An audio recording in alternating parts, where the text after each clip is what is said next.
Aphélios, arme des Lunaris. La lune, si lointaine et pourtant si incroyablement proche, s'élève au-dessus des pentes de l'imposant mont Targon. Né lors d'un rare phénomène de convergence lunaire, quand la lune physique est éclipsée par son reflet dans le royaume spirituel, Aphélios et sa sœur jumelle, Alune, étaient célébrés comme les enfants du destin par le culte targonien des Lunaris. Miroir de l'événement céleste qui avait annoncé leur naissance, les deux enfants savaient qu'ils avaient été marqués par le destin.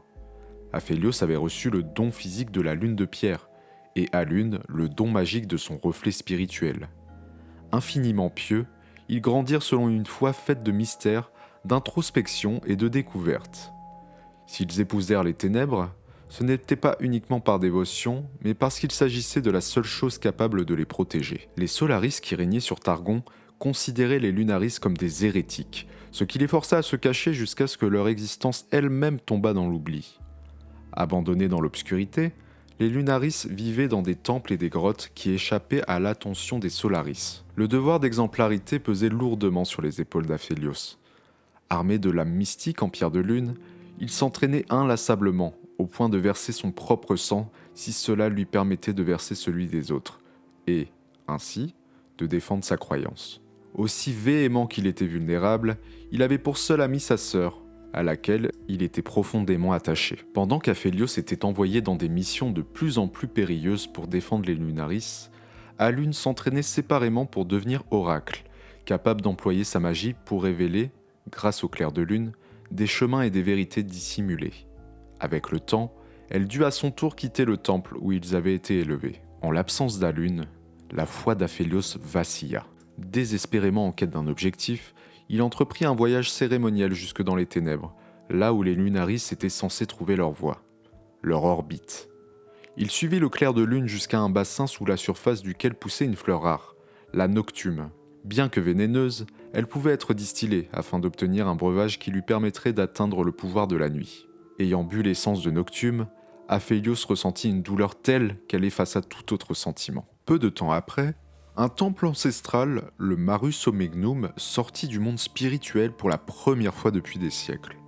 Alors que les cycles célestes gravitaient dans les cieux, les Lunaris de la montagne se réunirent, émergeant de leur cachette pour assister au bouleversement de l'équilibre des forces. À chacune de ces apparitions, la forteresse n'acceptait qu'un seul occupant doté du don de la magie. Cette fois-ci, ce serait Alune, et son orbite la guida jusqu'au temple. Aphélios, qui pourtant n'exigeait jamais rien, demanda à assister à l'événement. Mais alors que la forteresse traversait le voile dans un chatoiement magique, une lumière bien plus crue illumina la nuit. Les Lunaris venaient d'être découverts, quand bien même les cycles célestes venaient de basculer en leur faveur. Une armée de Solaris s'abattit sur eux. Les Lunaris semblaient perdus, leur hérésie châtiée par le feu et l'acier des Solaris. Aphélios lui-même fut mis à terre. Alors que ses lames en pierre de lune gisaient en morceaux et que le sang coulait de ses lèvres, il attrapa la nocturne. Pendant que la bataille faisait rage, Alune s'enfonça de plus en plus profondément dans le temple. Lorsqu'elle en atteignit le cœur, son plein potentiel s'éveilla. Grâce à la noctume, Aphélios ressentit le pouvoir d'Alune l'enlacer, puis il entendit sa voix. Dans un murmure, elle déversa sa magie dans ses mains, remplaçant ses lames en solidifiant la pierre de lune. À la manière de la lune de pierre et de son reflet spirituel, les compétences d'Aphélios et la magie d'Alune convergèrent. Ces Solaris ne vivraient pas assez longtemps pour revoir le soleil. De son pouvoir flamboyant, Alune renvoya le temple, et elle avec lui, jusque dans le royaume spirituel, là où les Solaris ne pourraient plus l'atteindre. De l'intérieur, renforcée par le pouvoir de focalisation du temple, Alune était capable de projeter sa magie n'importe où, tant qu'il existait un point vers lequel converger, tel que le poison coulant dans les veines d'Aphélios. C'est à cet instant seulement qu'ils comprirent leur destin. Rongé par la douleur, Aphélios devait creuser en lui-même un grand vide qui ferait de lui le vaisseau du pouvoir lunaire.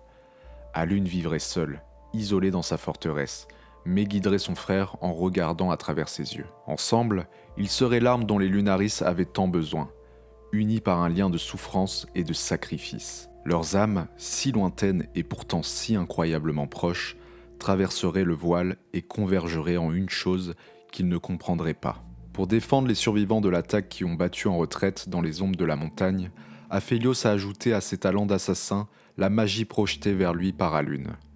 faisant de ses lames un arsenal d'armes mystiques que sa sœur a perfectionné au cours de leurs nombreuses missions ensemble. Alors que bascule l'équilibre des forces de Targon et que les Solaris savent que des Lunaris ont survécu, Aphelios et Alune sont plus que jamais indispensables.